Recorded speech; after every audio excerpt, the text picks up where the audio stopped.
Assalamualaikum warahmatullahi wabarakatuh.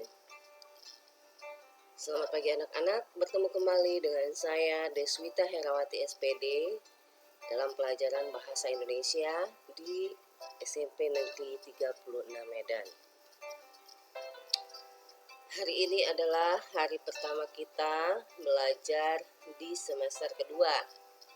Dan juga masih tetap sama sistem pembelajaran kita hari ini pun masih seperti semester sebelumnya, yaitu belajar dari rumah. Dan sebelumnya juga saya ucapkan semoga kita berada dalam kesehatan, diberkat Tuhan kekuatan, dan juga jangan lupa tetap laksanakan 3M, mencuci tangan dengan air mengalir, memakai masker, dan menjaga jarak jika keluar rumah. Baiklah anak-anak, marilah sama-sama kita mulai pelajaran ini dengan mengucapkan basmalah. Bismillahirrahmanirrahim. Semoga apa yang akan kita pelajari ini dapat bermanfaat bagi kita kelak. Amin. Coba kamu perhatikan gambar berikut ini. Nah, tentunya kamu tahu peristiwa di atas bukan? Dan perhatikan teks berikut yang akan Ibu bacakan. Virus corona atau COVID-19 atau coronavirus disease 2019 merupakan pandemi yang pertama kali ditemukan di daerah kota Wuhan, Cina pada akhir Desember 2019 lalu. Virus ini menyebar dengan sangat cepat dan menyebar ke berbagai wilayah. Virus corona sendiri sudah masuk ke Indonesia pada awal bulan Maret 2020 dan hingga kini masih terus menyebar. Virus corona adalah bentuk kumpulan virus yang mampu menginfeksi sistem pernafasan manusia. Kemudian virus ini akan terus menginfeksi jika imun tubuh lemah, dapat juga berujung pada kematian. Awalnya virus corona diduga ditularkan dari hewan liar yang dimakan oleh manusia seperti kelelawar dan ular. Namun belum ada bukti yang kuat untuk dugaan tersebut karena penyebarannya yang sangat cepat dan luas. Virus corona telah ditetapkan sebagai pandemi global hingga saat ini dan menyebabkan banyak kerugian bagi semua pihak. Rajinlah mencuci tangan dan mengenakan masker ketika keluar rumah untuk mencegah penyebaran virus ini. Kita semua berharap agar virus ini menghilang secepatnya dan kondisi kembali seperti sedia kala. Nah, teks ini disebut juga dengan teks eksplanasi. Untuk itu, supaya kita lebih tahu apa itu teks eksplanasi, yuk kita pelajari lebih lanjut. Teks eksplanasi berada di bab kedua, yaitu urutan cerita menarik dalam eksplanasi. Materi yang akan kita pelajari hari ini adalah 1A, menentukan ciri-ciri teks eksplanasi, B, meringkas teks eksplanasi, C, menelaah teks eksplanasi, dan D, menyajikan teks eksplanasi. Tujuan pembelajaran. Setelah mempelajari materi ini, kamu diharapkan dapat menentukan ciri-ciri teks eksplanasi, meringkas teks eksplanasi, menelaah isi, struktur, dan kaidah teks eksplanasi, serta meringkas teks eksplanasi. A. Menentukan ciri-ciri teks eksplanasi. Harus kita ketahui dulu pengertian dari teks eksplanasi. Teks eksplanasi adalah teks yang berisi tentang proses mengapa dan bagaimana suatu peristiwa alam, ilmu pengetahuan, sosial, budaya, dan lainnya yang biasa terjadi di sekitar kita. Dari pengertian ini dapat kita simpulkan ciri-ciri teks eksplanasi. Pertama, memiliki struktur yang terdiri dari pengenalan fenomena atau pernyataan umum, rangkaian peristiwa atau urutan sebab akibat, dan ulasan atau interpretasi. B. Memuat informasi berdasarkan fakta atau sering juga disebut dengan faktual. C. Fakta yang terdapat di dalamnya merupakan informasi yang bersifat ilmiah atau keilmuan. Dan D. Teks eksplanasi bersifat informatif dan tidak berusaha mempengaruhi pembaca untuk percaya terhadap hal yang dibahas.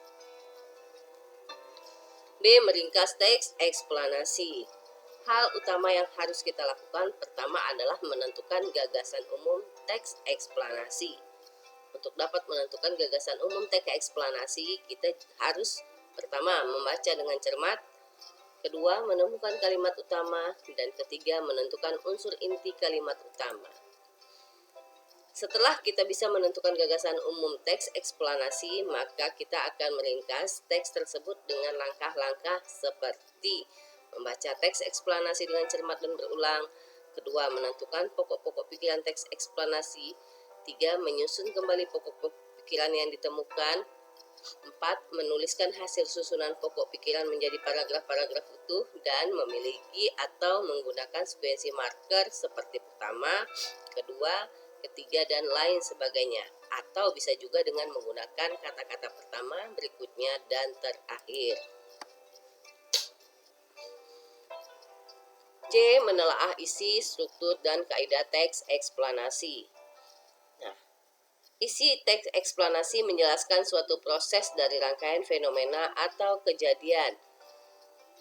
Dari segi isi, teks eksplanasi terbagi dua jenis. Satu, sebagai jawaban dari pertanyaan mengapa, biasanya uraian yang digunakan bersifat kausalitas. Kedua, sebagai jawaban dari pertanyaan bagaimana, biasanya uraiannya bersifat kronologis. Kedua, struktur teks eksplanasi. Satu, pernyataan umum. Di dalam pernyataan umum berisi pernyataan yang umum mengenai topik, gambaran mengenai apa yang terjadi, baik itu bagaimana, mengapa, sebab, dan akibat dari peristiwa yang terjadi. Kedua adalah urutan sebab akibat.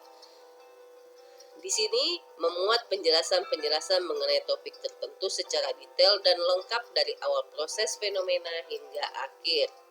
Dan yang ketiga adalah ulasan atau interpretasi berisi komentar atau penilaian tentang konsekuensi atas kejadian yang dijelaskan sebelumnya. 3. Kaidah kebahasaan teks eksplanasi. Di dalam penulisan teks eksplanasi terdapat beberapa konjungsi atau kaidahnya. Yang pertama adalah konjungsi kausalitas. Konjungsi kausalitas adalah konjungsi yang menjelaskan bahwa suatu peristiwa terjadi karena suatu sebab tertentu. Kata-kata yang digunakan biasanya adalah kata sebab itu, karena, dan karena itu. B.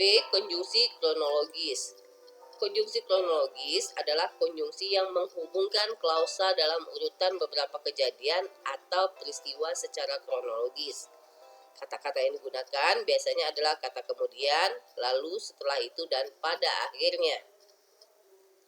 C. Kata benda. Kata benda adalah kelas kata yang menyatakan nama dari seseorang, tempat, atau semua benda dan segala yang dibendakan yang merujuk pada jenis fenomena.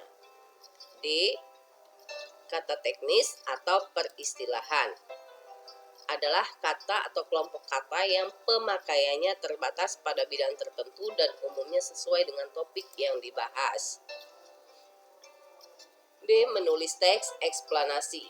Teks eksplanasi disajikan dengan struktur yang terdiri atas bagian-bagian yang memperlihatkan pengenalan fenomena, rangkaian peristiwa hingga ulasan atau pernyataan umum, urutan sebab akibat, dan interpretasi. Untuk bisa menulis teks eksplanasi, kita harus mengetahui pola-pola pengembangan teks eksplanasi, dan yang kedua adalah bagaimana langkah-langkah menulis teks eksplanasi. Untuk itu, kita juga perlu mengetahui pola-pola pengembangan teks eksplanasi. Di dalam teks eksplanasi ada beberapa pola. Pertama, pola kronologis, yaitu peristiwa diceritakan secara runtut dari awal hingga akhir, tidak melompat-lompat. Kedua, pola kausalitas adalah paragraf disusun menggunakan fakta-fakta yang memiliki hubungan sebab akibat. Yang ketiga, pola definisi, yaitu teks eksplanasi yang menceritakan peristiwa atau menjelaskan peristiwa dengan sangat jelas. Konjungsi yang digunakan biasanya adalah konjungsi adalah, ialah, dan yaitu. yang umumnya dicantumkan pada paragraf supaya lebih mudah dimengerti. Keempat, pola ilustrasi. Biasanya ini dimulai dengan peristiwa yang diceritakan dengan memberikan penjelasan menggunakan ilustrasi yang konkret atau nyata. 5. Pola umum khusus.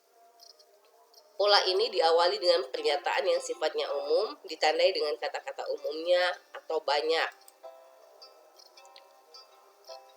Nah, itulah materi kita hari ini. Sekarang kita masuk kepada LKPD atau lembar kegiatan peserta didik atau sering juga disebut tugas atau latihan. Ada 4 latihan. Pertama, carilah contoh-contoh teks eksplanasi mengenai fenomena alam, sosial, dan budaya.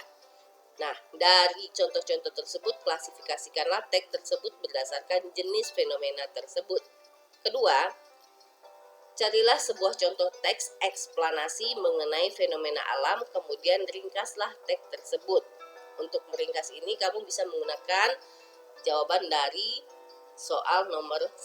Salah satunya saja, tidak perlu semuanya. Yang ketiga, dari jawaban soal nomor 2 sebelumnya, tentukanlah telaah isi struktur dan kaidah kebahasaan teks eksplanasi tentang fenomena alam tersebut. Dan yang terakhir, soalnya adalah kamu buatlah sebuah teks eksplanasi berdasarkan peristiwa alam yang terjadi di sekitarmu. Buat teks eksplanasi itu berdasarkan atau dengan cara memperhatikan isi dari teksnya, struktur teks, dan kaidah kebahasaannya. Misalnya, peristiwa yang baru saja kita alami yaitu banjir yang melanda daerah Sumatera Utara beberapa waktu yang lalu. Nah, demikianlah pembelajaran kita hari ini. Semoga kalian bisa memahaminya dan dapat bermanfaat bagi kita semua. Assalamualaikum warahmatullahi wabarakatuh. Terima kasih dan sampai jumpa lagi untuk pembelajaran minggu depan.